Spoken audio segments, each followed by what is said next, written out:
Wah, kita kalau di IT ya sangat bangga sekali.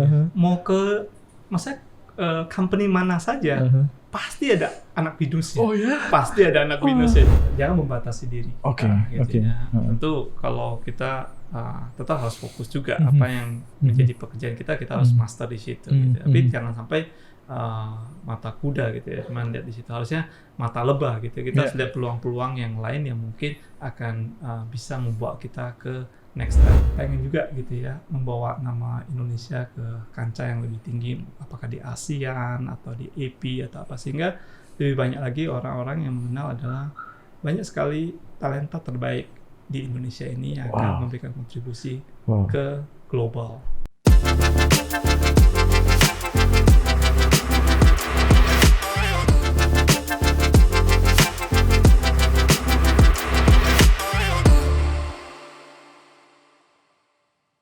Oke, hari ini kita akan kedatangan tamu lagi. Sudah datang di tengah-tengah kita orang hebat. Dan seperti biasa, kita selalu mendatangkan orang-orang yang suka memberikan inspirasi kepada kita semua ya. Hari ini saya datangkan dan sudah di schedule jauh-jauh hari. Saya yakin beliau sangat sibuk sekali, dan hari ini apresiasi saya datangkan Pak Tan Wijaya. Terima kasih atas undangannya. Posisi terakhir apa ini maksudnya? Oke. Kerjanya di mana? Kerjanya. Saya saat ini dipercaya untuk mimpin IBM Indonesia sebagai Presiden Direktur IBM Indonesia. Nomor 1 IBM Indonesia. Waduh. Kebayangkan? Saya harus mendatangkan siapa hari ini atau mendatangkan siapa? Thank you banget. Apresiasi untuk Pak Tan bisa hadir, atau biasanya katanya sukanya dipanggil Mas Tan ya? Ya, biasanya kita kulturnya agak Jawa di IBM, jadi panggilnya Mas dan Mbak sih. Waduh, perusahaan boleh dunia tapi lokal masuk ke dalamnya, gitu ya, tetap ada ya. Oke, gimana melihat situasi sekarang ini? Ya naik turun COVID segala macam, pasti ya apapun atau keputusan yang harus diambil itu kan cukup berat ya bagi Mas Tan. Situasi sekarang ini melihat seperti apa, Mas? Kita selalu sering ngobrol gitu ya dengan beberapa klien kita, dengan beberapa instansi gitu ya. Setiap situasi itu pasti punya kesempatan dan peluang. Pasti akan ada pemenang-pemenang baru yang akan muncul. Dan saat ini kesempatan emas sebenarnya, karena kita bicara adalah riset ekonomi. Jadi ekonomi akan di riset gitu ya, dan akan mulai banyak pemenang-pemenang baru yang akan muncul sih. Itu yang menurut saya peluang yang harusnya bisa di cover ya. Oke. Kalau pepatah lama di balik krisis pasti ada peluang. Betul. Wah, luar biasa menarik. Tapi saya nggak akan bahas itu dulu. Tapi saya ingin bahas, ini kenapa mau kembali lagi nih ke sini? Saya nggak tahu udah berapa puluh tahun tidak ke sini gitu ya. Dan ini adalah gedung atau kampus di mana sejarah BINUS lahir di sini. Ya, saya kuliah waktu itu tahun 97 gitu ya, lulus di 2001 gitu ya. Dan kebetulan saya nikmati 2 kampus pada saat itu. In fact 3 malah, Syadan, Kijang, dengan Anggrek gitu ya. Waktu itu 97 itu sebenarnya pertama kali atau mungkin tahun kedua gitu ya, Anggrek beroperasi. Jadi sangat bangga sekali kita bisa pakai kampus Anggrek pada saat itu ya. Pertama kali itu ya. Kampus dengan rasa mall waktu itu kita ngomongin. Betul. Saya juga waktu ke kampus Anggrek, saya 99 gitu ya. Datang ke sana, ini kok kampus kayak mall. Ya udah saya akhirnya masuk. hanya gara-gara itu ya. Tapi at least waktu itu ada momentum ya. Tahun 99 2000 itu kan kalau nggak salah ada Y2K istilahnya waktu itu ya. Wah tuh saya juga, kamu ambil komputer ya.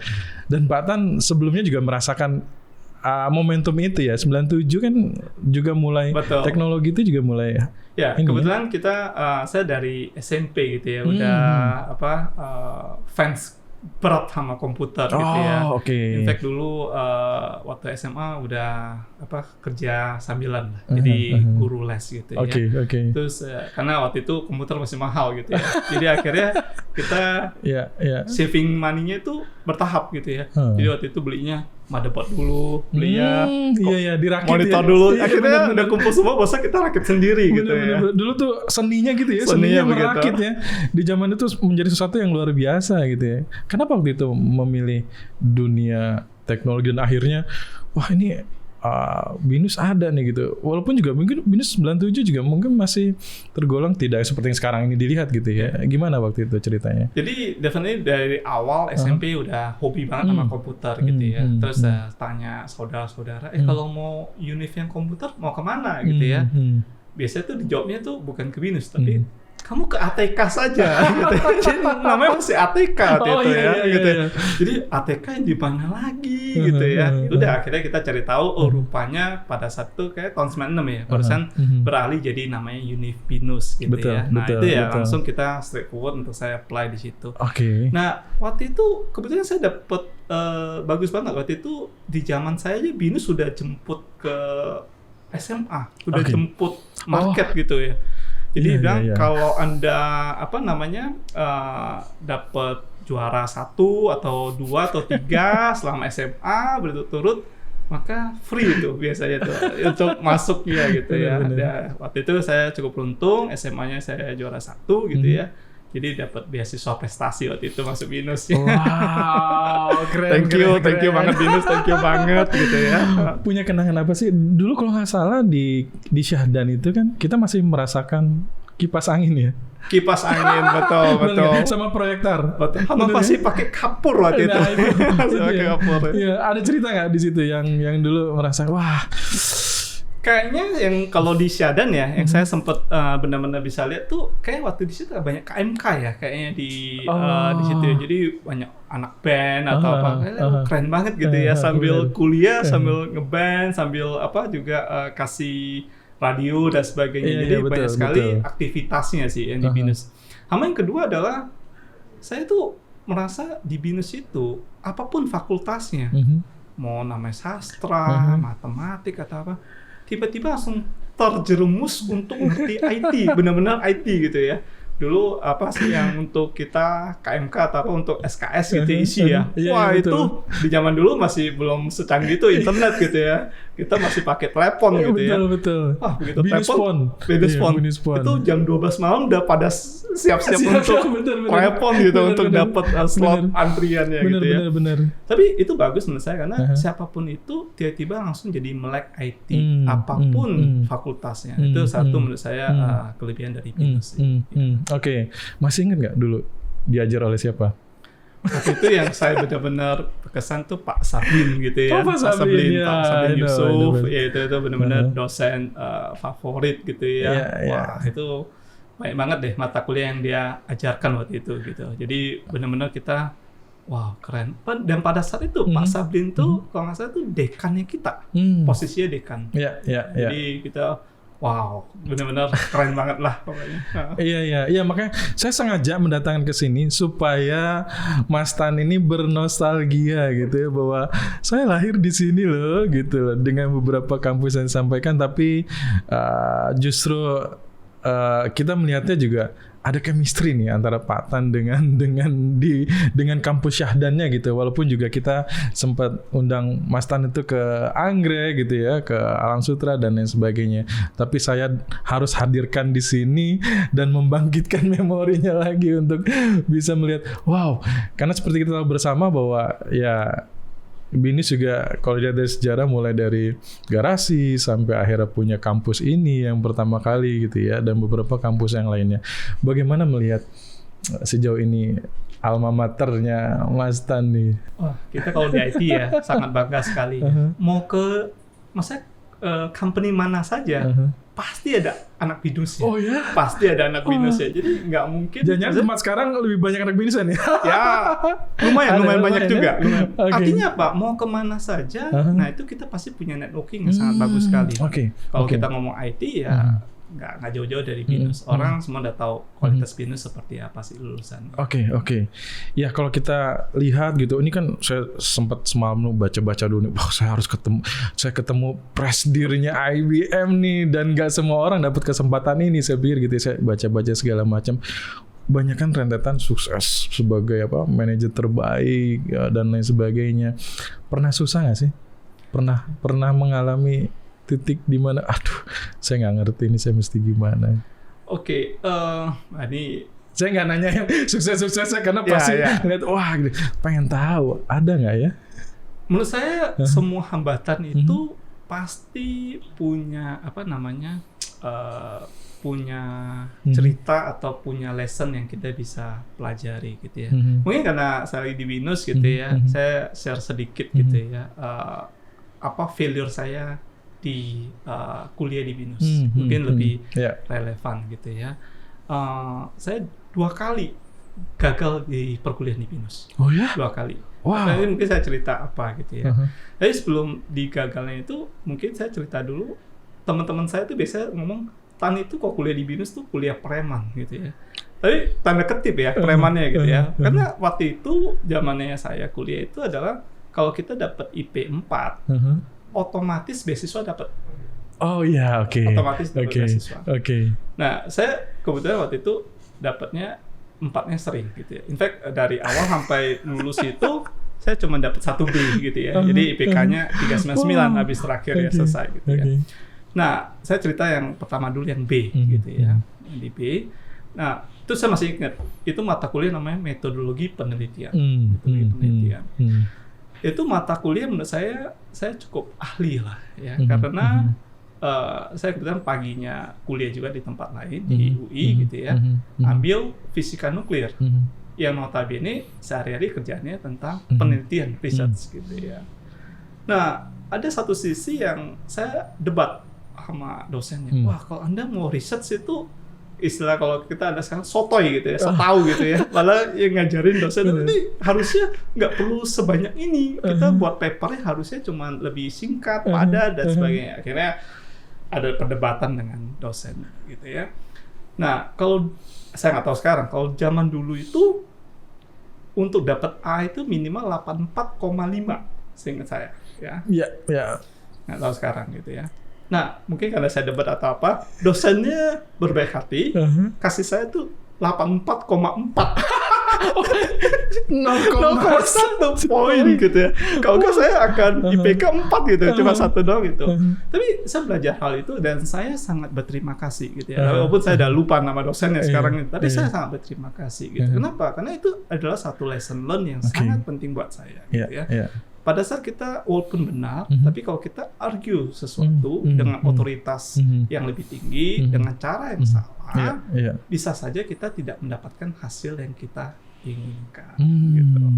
Nah itu satu pelajaran yang saya dapatkan. Itu failure saya yang pertama waktu kuliah di Binus. Jadi 1B-nya itu karena itu gitu ya. Lalu yang kedua ada lagi satu mata kuliah gitu ya. Itu mata kuliah yang harusnya sangat mudah untuk dapat 4 SKS gitu ya. Nah, karena saya sudah prepare banyak dan sebagainya gitu ya. Just happen pada saat sesi untuk ujiannya, saya waktu itu masih naik motor gitu ya. Naik motor dan ban kempes. Oh iya? Ban kempes. Akhirnya setelah diperbaiki dan sebagainya, nyampe terlambat 30 menit. Oke. Kalau dulu aturan Binus kalau ujian terlambat 30 menit, nggak boleh masuk lagi. Betul. Akhirnya itu ujian akhir dan saya terlambat. Dan saya gagal karena itu harus ngulang lagi 4 SKS-nya. Nggak dikasih masuk. Tidak dikasih masuk. Wow. Gitu. Nah, menurut saya itu juga pelajaran penting buat saya adalah kalau kita pengen sesuatu achieve, sukses dan sebagainya, memang planning lebih awal. Kalau saya misalnya pada saat itu datang lebih awal, walaupun ada ban kempes dan sebagainya, harusnya saya masih bisa manage. Jadi saya mungkin itu jadi pelajaran penting buat saya adalah always prepare for the worst case. Ya kita bisa wah ini gampang dan sebagainya, tapi ujungnya bisa aja ada kendala yang tidak bisa kita kontrol, tapi harusnya bisa kita manage dari awal. Gitu. Itu 2 failure saya di Binus. Artinya ada hikmah di baliknya gitu. Pasti selalu ada hikmah di baliknya nih. Perjalanan karir sampai sejauh ini apakah memang sudah terplanning atau memang ini ya God bless aja gitu ya bahwa saya dapat anugerah sampai sekarang ini gitu ya. Kalau kami di IBM itu biasanya, in fact sampai hari ini juga saya encourage dengan tim saya gitu ya. We need to dream big. Kita harus mimpi besar gitu ya. Jadi kalau ada berapa yang saya tanya gitu, kamu pengennya jadi apa gitu ya di IBM gitu ya. Pada saat mereka jawabnya adalah, saya pengen jadi presiden IBM Indonesia misalnya. Saya bilang, itu terlalu rendah cita-citanya. You need to dream higher than that gitu ya. Karena saya senang di IBM adalah karir itu tidak bicara senioritas itu berdasarkan berapa lama Anda bekerja atau lebih karena profesionalitas. Kalau Anda perform dengan baik, Anda akan accelerate lebih baik gitu ya. Nah, kalau dilihat dari karir saya sebenarnya juga tidak mulus-mulus banget gitu ya. Tapi satu pelajaran yang saya selalu dapatkan adalah saya selalu raise hand gitu ya. Itu selalu minta ke bos saya untuk role atau pekerjaan yang rata-rata orang tidak mau. Karena role tersebut atau jabatan tersebut udah ada historicalnya. Tidak ada yang pernah berhasil. Gitu. Nah, jadi saya biasanya minta gitu malah. Ini chance berhasilnya kecil. Lalu saya minta kalau kita sampai berhasil, maka exposure kita atau kita akan dilihat oleh orang lain akan lebih baik. Nah, itu saya mulai awalnya itu dari pegang channel untuk government gitu ya. Itu nggak ada divisi government di masa itu gitu ya. Tapi kita bereskan dalam 2 tahun akhirnya terbentuk divisi untuk government karena pencapaian tersebut gitu. Habis sudah berhasil, saya pindah. Pada saat itu jasa atau services itu hanya dikenal oleh customer besar. Tapi SMB, small medium business itu tidak terlalu dikenal. Saya bilang, iya saya mau role itu aja untuk memperkenalkan gitu ya. Iya. Nah, artinya saya nangkepin, kalau mau sukses itu kerjakanlah ketika orang lain tidak mau mengerjakannya.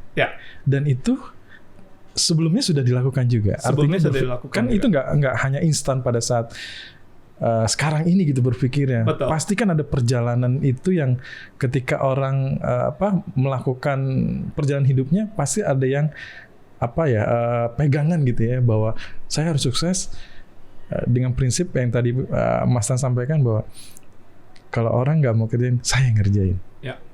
Jadi mungkin waktu sebelum saya kerja, waktu kuliah juga sama kan gitu kan. Saya pagi kuliah di Depok, UI, gitu ya. Malamnya kuliah di BINUS gitu ya. Jadi setiap hari pulang Depok Jakarta itu ya, gitu ya. Nah, mungkin kalau cuma perkuliahannya itu sesuatu yang kita bisa kerjakan gitu ya. Tapi pada saat kita di stretching untuk lebih baik gitu ya, otomatis kita berpikir lebih kreatif dan lebih baik gitu ya. Nah, karena saya ada kuliah di 2 tempat, waktu belajar saya sangat sedikit. Dan pada saat itu saya dari keluarga bukan yang sangat berada sekali gitu ya. Saya harus membiayai perkuliahan saya. Jadi sambil kuliah saya juga ngajar les waktu itu untuk membiayai perkuliahan saya gitu ya. Otomatis hidup saya itu cuma punya waktu pada saat itu 50 menit, yaitu naik kereta dari Jakarta ke Depok. This the only time yang saya bisa gunakan untuk belajar 2 hal, yang perkuliahan di BINUS maupun di UI gitu ya. Dan ini baik lagi saya melihatnya sebagai keberuntungan gitu ya. Kebetulan kuliah di UI dengan BINUS itu ujiannya itu tidak pernah nempel. Tapi artinya apa? Selama setahun penuh saya ujian terus.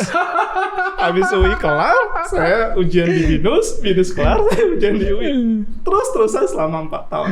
Nah, itu yang membuat saya, Anda akan di-push untuk resisten, tapi Anda juga bisa untuk lakukan menjadi hal-hal yang pada saat Anda di-pressure seperti itu, dalam waktu yang cukup lama, itu menjadi kebiasaan. Terbentuk lah ya. Terbentuk. Anda bilang, ini challenge, memang ada tantangannya, tapi ya pada saat Anda jalankan, ya bisa juga lah, kira-kira. Nggak seperti yang kita bayangkan ya, susahnya, tapi nggak very impossible gitu ya. Malah susah dibayangkan gitu Betul, ya. Yang akhirnya malah nggak maju kan gitu ya. Betul. Nah itu yang menurut saya kebawa juga pada saat saya bekerja gitu ya. Ya ini memang ada tantangannya. But if we do it right, kita pasti akan dapat hasil yang baik. Lalu kapan mainnya? Kapan mainnya? Dari pagi sampai malam kuliah. Pacarannya akhirnya saya pacaran itu akhirnya hanya setelah udah mau lulus baru saya bisa pacaran gitu ya. Ya tentu kita kebetulan saya suka game gitu ya. Jadi ya tentu tidak perlu sampai gimana. Waktu itu sih zaman saya masih ada kayak Counter Strike gitu ya. Itu bisa kayak malam hari atau apa itu ya tetap bisa kita enjoy masih life. Bisa ya, masih ada lah ya. Saya pikir nggak ada nih waktunya gitu. Kuliah terus gitu ya. Saya apa namanya kebayang ya kesuksesan sekarang ini memang bukan sesuatu yang instan gitu ya. Pasti ada perjalanan karir dan pelajaran hidupnya sendiri. Tadi saya mau mengembalikan yang bicara tentang dream tadi ya. Kalau apa namanya pemimpin bangsa pertama kita ini Bung Karno selalu bilang bahwa mimpilah setinggi-tingginya, kalaupun jatuhnya di bintang-bintang. Betul. Benar ya begitu ya. Saya sangat setuju sekali gitu ya. Dan kan pada saat misalnya contohnya pada saat kita kuliah gitu ya, itu ada kesempatan emas untuk kita serap sebanyak mungkin apa yang kita bisa pelajari. Saya selalu admire dengan saya Steve Jobs gitu ya. Steve Jobs selalu ngomong adalah you cannot connect the dot moving forward, but you can connect the dot moving backward. Jadi kita bisa tahu apa yang kita pelajari hasilnya itu pada saat kita lihat ke belakang. Pada saat kita mau lihat ke depan agak susah kadang-kadang. Nih kita belajar buat apa gitu ya. Dan misalnya contoh saya di BINUS gitu ya, tesis saya waktu itu skripsi saya gitu ya, saya ambil tentang artificial intelligence. Jadi tahun 2000 2001 saya buat skripsi tentang bagaimana mengubah, kalau itu kan masih dulu di bank tuh tekan 1 untuk saldo, tekan 2 untuk apa gitu ya. Tapi pada saat itu kita udah buat adalah berdasarkan voice. Jadi saya bilang, Bank XYZ tolong dong account saya berapa, langsung dijawab dengan suara juga. Itu pada saat AI gitu ya. Dan di UI saya juga ambil tentang nuclear physics yang semua berkaitan dengan quantum physics gitu ya. Jadi waktu saya pelajari dua itu I don't know penerapannya seperti apa. Walaupun ya tadi skripsinya memang agak penerapan gitu ya. Tapi hari ini saya kerja di IBM gitu ya. Itu dua-duanya kepake semua gitu ya. IBM fokus di AI gitu ya, IBM fokus di quantum computing gitu ya. Otomatis saya begitu dapat, ini mah udah saya dapetin 20 tahun yang lalu gitu ya. Gitu. Jadi itu akan membuat kita lebih mudah. Nah, pada saat kita bisa benar-benar cepat belajarnya, jangan sampai miss the momentum. Langsung saja untuk dipelajari sebanyak mungkin gitu. Oke. Dan terbayang nggak sih ilmu yang sekarang ini juga justru sekarang ini menjadi apa namanya yang digunakan oleh dunia ini tentang AI, semua apa-apa ngomong AI segala macam. Ini perkembangan teknologi cepat sekali. Kita di IT saja itu ngejarnya itu setengah mati gitu ya. Karena after AI sekarang microservices, container, everything comes very fast gitu ya. Jadi apa yang kita mengerti saat ini mungkin bisa obsolete dengan waktu yang sangat cepat. Jadi itu yang menurut saya adalah kita harus challenge diri kita terus untuk bisa improve diri kita. Oke. Kenapa nih memilih jalur di korporasi ketimbang dunia entrepreneurship nih? Jadi mungkin menurut saya adalah kita baik lagi pilihan ya sebenarnya gitu ya. Tentu saja apakah kepengen di startup atau enggak gitu ya, pasti ada gitu ya. Kalau dilihat dari CV saya sempat keluar dari IBM. Untuk ke apa namanya company sebagai entrepreneur gitu ya. Nah, pada saat itu make a turnaround untuk jadi baik gitu ya company-nya gitu ya. Habis itu saya rejoin ke IBM gitu ya. Tapi pelajaran penting apa? Sesuatu yang kita lihat misalnya gitu ya. Waktu saya di IBM kan sangat terstruktur sekali semuanya itu kan sudah diatur gitu ya. Pada saat kita jalanin kan kadang-kadang kita juga waduh ini kok ribet banget gitu ya. harusnya bisa lebih cepat gitu ya. Tapi pada saat saya jadi entrepreneur, hal-hal tersebut yang saya sangat hargai. Karena apa? Membangun pola pikir kita yang lebih terstruktur gitu ya. Misalnya contoh pada saat itu satu ilmu yang saya pelajari gitu ya.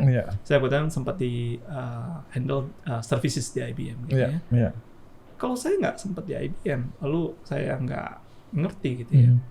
Tentu saya kasih harga gitu ya sebagai jasa itu asal-asalan gitu ya. Padahal namanya jasa itu beda dengan barang. Barang kalau kita jual, kita langsung tahu untung ruginya. Jasa itu pada saat kita jualan misalnya, belum tahu untung ruginya. Pada saat kita sudah implementasi selesai, barusan kita tahu apakah kita untung atau rugi. Karena kan project bisa molor, orangnya bisa lebih banyak dan sebagainya. Nah tentu faktor resiko di jasa itu harus di-consider sebagai faktor untuk pricing misalnya contoh. Nah itu ada mekanismenya gitu ya. Itu dipelajari di IBM itu sangat wonderful sekali gitu ya. Jadi baik lagi kalau pertanyaan apakah entrepreneur atau koperasi, menurut saya ada kelebihannya masing-masing gitu ya. Tentu berapa sekarang milenial banyak yang ke startup gitu ya, itu pilihan gitu ya. Tapi untuk sukses itu bisa di mana saja menurut saya. Iya, yang pada akhirnya juga kita di BINUS juga ya coba melihat gitu ya bahwa tren anak-anak gitu ya.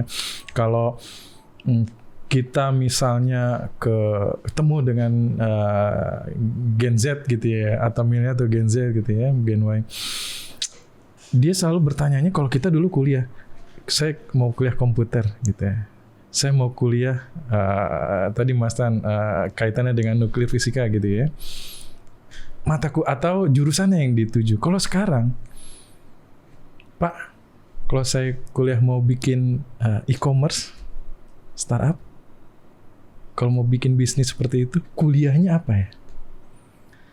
Kita ditantang seperti itu, yang pada akhirnya ya dengan situasi sekarang banyak orang memilih employability entrepreneurship. Kayaknya kebanyakan entrepreneurship karena melihat dari tren yang sekarang ini terjadi. Mas Tan sendiri melihatnya gimana nih? Kalau di pendidikan udah terasa sekali gitu perubahan-perubahan ini gitu ya. Oke, dari kami kemudian di IBM juga concern sekali di area situ gitu ya. Kita dari tahun 2010 itu udah lihat perkembangan akan seperti itu. Dan untuk orang sukses sekarang itu sudah harus mempunyai namanya T-based skill, huruf T, T-based skill. Kalau kita lihat huruf T, berarti artinya di atasnya itu kita harus punya kemampuan yang melebar. Jadi nggak bisa lagi, saya orang IT cuma tahu IT. Ini juga harus tahu tentang finance, marketing, operation dan sebagainya, ya, communication dan sebagainya. Jadi T-based. Lalu ada satu lagi T ke bawah. Artinya apa? Harus mendalam juga. Ini ekspektasinya udah tinggi sekarang ini, gitu T-based skill. Nah pada saat itu akhirnya kita buat kurikulum yang disebut dengan Service Science Management Engineering. Jadi 4 ilmu ini banyak akan dipakai di IT di kemudian hari. Jadi orang tidak hanya ngerti teknologinya saja, tapi juga harus ngerti tentang jasa, service, how to deliver service, manajemennya seperti apa, engineeringnya seperti apa, manajemennya seperti apa. Nah itu yang kita lihat gitu ya. Dan 4-5 tahun yang lalu kita juga akhirnya mungkin kalau tahu ceritanya computer science gitu kan, tahun 80-an kan IBM yang membuat kurikulum computer science karena pada saat itu jual banyak tapi bagaimana untuk bisa deploy. Nah 4-5 tahun yang lalu juga kita lakukan hal yang sama. Seperti yang tadi Mas bilang adalah ini udah beda sekali zamannya. Nah, sehingga kita buat yang disebut namanya role based curriculum.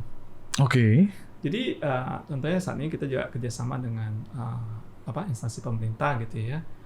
Orang kalau mau jadi data scientist, kira-kira ilmu apa saja yang dibutuhkan. Jadi udah berdasarkan role, bukan berdasarkan yang kita dulu kan belajarnya ini tujuannya buat apa gitu ya. Nah, ini memang udah bergerak ke sana gitu ya. Tapi ini semua sekali lagi plus and minus gitu ya. Plusnya adalah apa yang dipelajari langsung kepakai. Tapi juga ada minus yang harus dihati-hati, harus disikapi gitu ya. Apakah di kemudian hari role itu tetap eksis atau enggak? Kita sudah nyemplung terlalu dalam di situ, invest waktu kita terlalu banyak di situ. Betul. Ingat, dalam 4-5 tahun terakhir banyak role baru yang mungkin 10 tahun yang lalu tidak ada loh. Betul. Kayak contoh data scientist, data engineering, itu nggak pernah kita dengar Sosial media gitu, kita nggak pernah dengar mungkin 10 atau 15 tahun yang lalu. Nah, kita nyemplung di situ misalnya. Nah, pertanyaannya adalah 20 tahun atau 30 tahun dari sekarang, role itu masih eksis atau enggak? Oke. Tapi kalau kita yang baik lagi yang T-based skill, kita belajar yang general gitu ya, kita masih punya opsi untuk pindah. Jadi baik lagi ada advice-nya, tetap dua penting. Spesialisasi penting, generalisasi juga penting. Jangan cuma milih salah. Ya, saya teringat bahwa beberapa belakangan ini BINUS mengembangkan program yang namanya minor program. Okay. Jadi itu juga terinspirasi dari tadi ya, bagaimana market, bagaimana industri, kebutuhan segala macam gitu ya, kaitannya dengan SDM, kompetensi dan lain sebagainya. Saya pikir kayak T-based system yang tadi Pak atau Mas Tan sampaikan sendiri. Jadi kita punya minor program, di mana minor program ini adalah program yang dipilih oleh jurusan-jurusan yang di luar dari jurusan atau core inti dari program atau jurusan itu sendiri. Misalnya nih, waktu itu saya sempat ngajar gitu ya tentang digital marketing, yang masuk kelas itu adalah jurusan hubungan internasional, hospitality.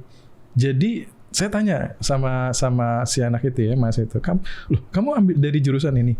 Oh iya Pak, kita masuk dalam program pre-elective minor program gitu ya. Kenapa kamu ngambil ini? Iya, karena hubungan internasional saya pengen tahu bahwa hubungan relationship itu juga perlu ada yang namanya kaitannya dengan digital marketing, digital PR dan lain sebagainya. Kamu SPLT? Iya Pak, sekarang zamannya bagaimana promosinya pariwisata kalau nggak pakai sosial media gitu. Nah, artinya tadi saya menyambung dari yang Mas Tan sampaikan bahwa keilmuan itu tadi ya, bahwa tidak serta-merta sekarang orang yang hanya di jurusan itu, yang hanya belajar itu jurusan itu bahkan bisa nyebrang. Exactly. Jadi baik lagi, jangan membatasi diri. Oke. Ya. Tentu kalau kita tetap harus fokus juga apa yang menjadi pekerjaan kita harus master di situ. Gitu. Tapi jangan sampai mata kuda gitu ya, cuman lihat di situ. Harusnya mata lebah gitu. Kita harus lihat peluang-peluang yang lain yang mungkin akan bisa membawa kita ke next step itu sih. Oke. Mas pernah dengar program kita yang 3+1 ya? 3+1, ya, kebetulan kita juga ikutan gitu ya. Thank you banget BINUS untuk supportnya. Gimana cerita sedikit dong program itu menurut dari perspektif industri? Itu menurut saya, in fact kita IBM punya cerita panjang dengan BINUS gitu ya. Jadi mungkin berapa tahun yang lalu ya, mungkin belasan tahun yang lalu lah. Gitu. Dan bahkan pendirinya juga dari BINUS, dari IBM juga. Kita juga trigger gitu ya. Jadi pada saat itu BINUS kan mau implementasi SAP ya pada saat itu. Jadi kita bilang, BINUS daripada IBM cuma implementasi SAP untuk BINUS, yuk kita joinan yuk. Kita juga develop skillnya, dan ada berapa yang lulusan dari BINUS kita serap juga untuk jadi konsultan SAP. Jadi udah kita lakukan dari belasan tahun lalu, tapi menurut saya bagus sekali BINUS bisa accelerate itu menjadi suatu yang lebih standar dan lebih banyak dipakai oleh industri. Dan saya rasa udah banyak nih unit-unit yang lain akhirnya mencontoh juga. Ini hal yang sangat bagus sekali. Iya, dan ini sangat relevan juga dengan program pemerintah Kampus Merdeka itu ya, bahwa program ini yaitu tadi ya, mempersiapkan juga tadi ya, bagaimana agile itu sendiri terjadi supaya antara kebutuhan industri, SDM dan pendidikan ini juga saling sinergi dengan sesuai dengan kebutuhan tadi gitu ya. Itu biasa kalau kita tanya gitu ya, 5 atau 7 tahun yang lalu ya, lulusan dari UNIF itu siap apa? Pasti bilang siap di training kembali gitu ya. Nah, dengan program seperti ini harapan kita adalah bukan lagi siap di training kembali, tapi sudah langsung ngomongnya adalah siap kerja. Siap kerja ya. Gitu ya. Iya. Dan ini menurut saya ini inovasi yang sangat bagus sekali dan bisa dipakai oleh Thank you gitu ya, mau melihat kembali sejauh ini. Dan saya pikir memang benar bahwa BINUS punya sejarah panjang juga dengan IBM, dan memang almarhum Bu Widya juga latar belakangnya dari IBM juga gitu ya. Terakhir dari saya, sebenarnya saya mau ngobrol banyak nih, dan saya juga kayaknya nggak mau mengganggu waktu banyaknya Mas Tan gitu ya. Apa sih yang di dalam hidup ini? Bagaimana perjalanan hidup? Filosofi apa yang selalu dibawa yang pada akhirnya ya kita nggak bicara tentang hari ini aja ya, bahkan ya ke depan dalam situasi yang sekarang ini pun juga kan yang kita pegang adalah filosofi hidupnya kita juga sih, kembali lagi gitu ya. Menurut Mas Tan gimana? Mungkin saya ada dua perspektif gitu ya, satu sebagai leader dan satu sebagai individual gitu ya. Nah, sebagai individual saya selalu punya moto adalah inovasi itu bicara tentang bagaimana meletakkan learning kita menjadi experience dengan memfaktorkan resiko dengan kesempatan. Jadi menurut saya itu yang selalu terjadi. Jadi kita tuh harus punya mindset untuk tetap fokus gitu ya. Kita mau kemana dan kita hanya bisa maju kalau kita memberikan nilai tambah dan leverage gitu ya. Nah itu tentu hanya bisa kita lakukan kalau kita continue untuk inovasi gitu ya. Nah kalau sebagai leader menurut saya kebetulan saya dekat dengan pendidikan gitu ya, makanya saya juga tadi cerita gitu ya. In fact uang kuliah aja dibayar dari ngajar les gitu ya, walaupun udah dibantu banyak oleh BINUS dengan beasiswanya, thank you banget BINUS gitu ya. Tapi saya selalu melihat dari satu pendiri negara kita gitu ya, Pak Ki Hajar Dewantara gitu, menurut saya ilmunya sangat bagus gitu ya. Selalu ngomong adalah sebagai guru atau pemimpin itu adalah ingarso sum tulada. Kita harus menjadi teladan. Udah nggak zaman lagi, apalagi di zaman milenial sekarang ini gitu ya, managing milenial itu kita nggak bisa duduk manis di kantor gitu ya. Kita harus memberikan sebagai role model gitu ya. Lead by example itu sangat penting sekali. Lalu yang kedua adalah bicara tentang Imadia Karsa gitu ya. Jadi kita bicara cipta inovasi baik lagi gitu ya. Kita harus bisa memberikan ide-ide karena apa? Ya mungkin sebagai pekerjaan kita dapat kompensasi baik gitu ya. Tapi pada saat kita sudah selesai atau di punabakti kita, yang akan diingat adalah legacy yang kita letakkan atau kita tinggalkan. Inovasi apa yang kita kasih gitu ya. Nah itu akan lebih long lasting gitu ya. Itu yang menurut saya harusnya kita fokus pada inovasi gitu ya. Yang terakhir adalah Tuuri Handayani gitu ya. Kita memberikan semangat, motivasi ke karyawan kita. Dan saya rasa saya baca semangat baru dari BINUS yang sangat bagus sekali gitu ya, ingin jadi world class university, bicara fostering, empowering society through untuk nation juga. Ini tidak jauh dari ini semua sebenarnya, dari filosofi dari Ki Hajar Dewantara gitu ya. Jadi bagaimana kita memotivasi, berinovasi dan menjadi teladan. Kira-kira gitu sih Mas. Iya, yang artinya ya saya mau nyambung tadi yang fostering empowering ya, untuk bagaimana kita memberikan dampak yang lebih besar lagi buat bangsa ini dan negara kita itu sendiri sih. Apakah ini juga salah satu penerjemahan yang Mas Tan lakukan kaitannya dengan empowering the nation gitu? Jadi of course we are running business gitu ya. Tapi baik lagi we are still a nationalist. Kita pengen memberikan kontribusi yang nyata pada Indonesia. Nah, tadi mungkin balik pertanyaan yang sebelumnya, kenapa ke koperasi gitu ya? Karena saya sempat di perusahaan lebih kecil dan menengah gitu ya. Satu hal yang saya lihat adalah kalau ingin do a big things dengan muscle yang lebih besar, dengan impact yang lebih besar, koperasi itu bisa menjadi armada untuk kita lakukan gitu ya. Nah, contohnya apa? Pada saat kondisi COVID misalnya tahun lalu gitu ya, itu cukup kita lihat langsung di bulan Maret pada saat itu, udah Maret tahun lalu itu udah mulai ada tracknya gitu ya. Dan pada saat itu yang terjadi adalah kita melihat adanya gap bagaimana melakukan distribusi alat kesehatan. Kita langsung dari IBM langsung kerjasama dengan BNPB membuat aplikasi buatan bangsa dalam waktu 2 minggu. Kita langsung kasih ke BNPB lewat gugus tugas gitu ya, untuk benar-benar memberikan to the nation, hal seperti ini menurut saya akan long lasting dan membuat kita bangga menjadi bagian dari warga negara Indonesia. Wah, terakhir mau sampai kapan nih Mas Tan? Ya tentu. Ya kita selalu ingin maju gitu ya tadi ya, inovasi, keep going dan sebagainya. Baik lagi di IBM menjadi presidir itu bukan tentu bagus gitu ya, tapi bisa mencapai hal yang lebih tinggi lagi gitu ya. Tentu kalau tanya what's the next move gitu ya, tentu pengen juga gitu ya membawa nama Indonesia ke kancah yang lebih tinggi, apakah di ASEAN atau di AP atau apa, sehingga lebih banyak lagi orang-orang yang mengenal adalah banyak sekali talenta terbaik di Indonesia ini yang akan memberikan kontribusi ke global. Kalau buat Tan sendiri, Mas Tan sendiri, kamu jadi seperti apa nih dirinya sendiri nih? Saya mungkin Pasti harus mikirin diri sendiri juga dong gitu. Di korporasi pasti ada batas waktunya juga gitu misalnya. ya betul. Ya kalau kita untuk pribadi tentu adalah ya kita harus secara finansial bisa freedom gitu ya. Tentu di waktu senggang kita tentu harus membangun passive income gitu ya. Pada saat waktunya kita pensiun tentu kita sudah cukup lah gitu ya untuk bisa menikmati hari tua kita kayak gitu. Aduh, oke luar biasa nih. Saya pikir hari ini daging semua nih isinya penuh dengan filosofi. Saya banyak belajar dengan apa yang tadi disampaikan. Saya pikir juga nanti pendengar juga bisa melihat dan mendengarkan di balik Mas Tan yang keseriusannya ini dengan IBM sendiri yang sekarang ini lagi dibawakan dengan dua tangannya. Saya pikir ada hal-hal lain di luar dari itu yang saya pikir kita juga banyak belajar juga untuk hal itu. Thank you banget. Terima kasih. Apresiasi sekali lagi sudah mau bermain di sini dan ya perubahan terjadi banyak saya pikir gitu dan mungkin banyak banget ya. Tidak pakai kipas lagi, sudah pakai AC semua, teknologi sudah masuk.